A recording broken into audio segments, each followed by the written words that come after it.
আজকে যেরকম আপনার সামনে দাঁড়িয়ে আপনাকে প্রশ্ন করতে পারছি, আমি আমার প্রবলেমগুলো আপনার সাথে শেয়ার করতে পারছি। আগামীকাল আপনি যখন নির্বাচিত হয়ে ঢাকা 13 আসনে বসবেন, তখন কি আমি বা আমার মতো আমার ভাই বোন যারা আছে আপনার কাছে ইজি অ্যাক্সেস পাবে? এইটাই নিশ্চয়তা আমাদের দরকার। আমরা এমন একজন প্রতিনিধিকে চাই যে প্রতিনিধি সবার জন্য কাজ করবে। ঢাকা 13 আসনে যে আপনাকে ভোট দিল তার জন্য কাজ করবেন, যে ভোট দেয় নাই সেও আপনার ভাই, তার জন্য কাজ করবেন। That's called development. সবাইকে নিয়ে আপনাকে আগাতে হবে। আমি জানতে চাই আপনি সেদিনও কি এরকম ইজি অ্যাক্সেস দিবেন কিনা? থ্যাংক ইউ জাযাকাল্লাহ। খুব জরুরি প্রশ্ন করার জন্য। এই প্রশ্ন ইতিমধ্যে বারবার অনেক জায়গায় অনেকের কাছ থেকে এই প্রশ্নের সম্মুখীন হয়েছি। এই প্রশ্নের সোজা সাপটা উত্তর, কোনো ভনিতা ছাড়া, সেটা হলো আমি অনুভব করি, আমি ফিল করি এমপি হওয়ার অর্থটা কি। আমি মনে করি এমপি হওয়ার অর্থ হলো আমার 4,08,000 প্লাস যে ভোটার, এবং সেই ভোটারদের সাথে এই এলাকায় বসবাসরত যত নাগরিক আছেন, এই ভোটারদের যারা সদস্য আছে, অর্থাৎ more or less than 10 lakh peoples যারা আমার এই সংসদীয় আসনে বসবাস করে। আমি মনে করি এমপি হওয়ার অর্থ হলো এই 10 লক্ষ মানুষের দায়িত্ব নেওয়া। কাজে এই 10 লক্ষ মানুষের যে দায়িত্ব আমি নিচ্ছি, আমি তো স্বেচ্ছায় নিচ্ছি, এই 10 লক্ষ মানুষের দায়িত্ব আমি স্বেচ্ছায় নিচ্ছি, চেয়ে নিচ্ছি। কাজেই এই 10 লক্ষ মানুষের দায়িত্ব যখন আমি চেয়ে নিচ্ছি এবং দায়িত্বশীল হওয়ার জন্য আমি নিজেকে জাতির সামনে উপস্থাপন করেছি, কাজেই এই 10 লক্ষ মানুষের ব্যাপারে আমাকে জবাবদিহিতা করতে হবে দুটো জায়গায়, দুটো না বরং 3টি জায়গায়। প্রথম জবাবদিহিতা করতে হবে আমাকে জনতার আদালতে, দ্বিতীয়ত আমাকে জবাবদিহিতা করতে হবে আমার নিজের বিবেকের আদালতে, তৃতীয়ত আমাকে এই 10 লক্ষ মানুষের জন্য, প্রতি ব্যক্তির জন্য আমাকে জবাবদিহিতা করতে হবে আমার আল্লাহর আদালতে।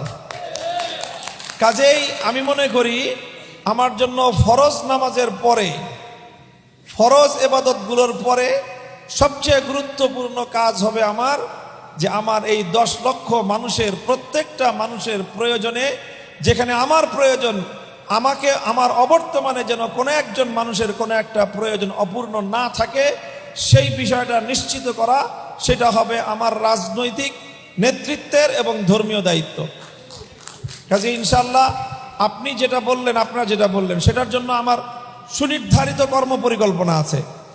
আমার পরিকল্পনা হলো যে আমার আসনে 7টা ওয়ার্ড আছে, 28 থেকে নিয়ে 34 পর্যন্ত নম্বর ওয়ার্ড ঢাকা সিটি কর্পোরেশনের।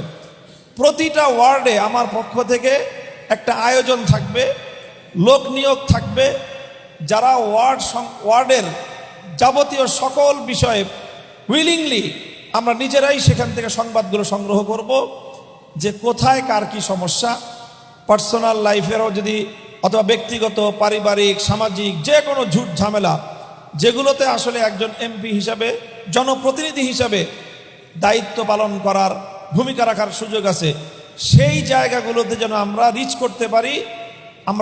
আমরাই যেন নিজেরাই আগে, আমাদের কাছে কেউ পৌঁছানোর আগে আমরাই যেন সেখান থেকে সংবাদটা তুলে আনতে পারি, সেরকম একটা আয়োজন আমার পক্ষ থেকে থাকবে ইনশাল্লাহ।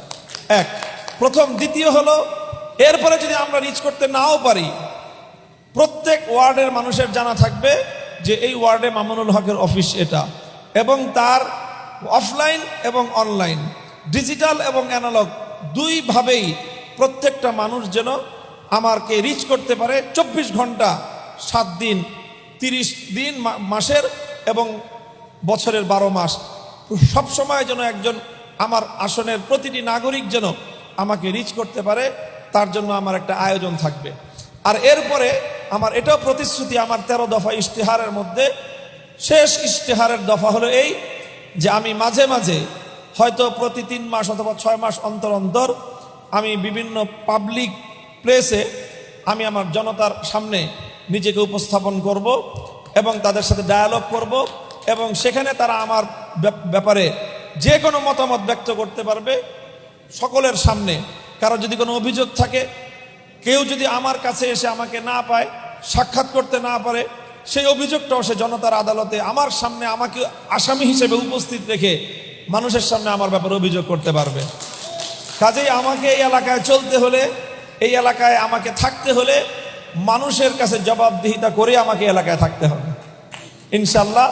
কাজেই এরকম একটা ব্যবস্থাপনা অবশ্যই থাকবে, যাতে প্রতিটি মানুষের প্রয়োজন পূরণ করার ক্ষেত্রে আমি যেন সর্বাগ্রে সাড়া দিতে পারি ইনশাল্লাহ।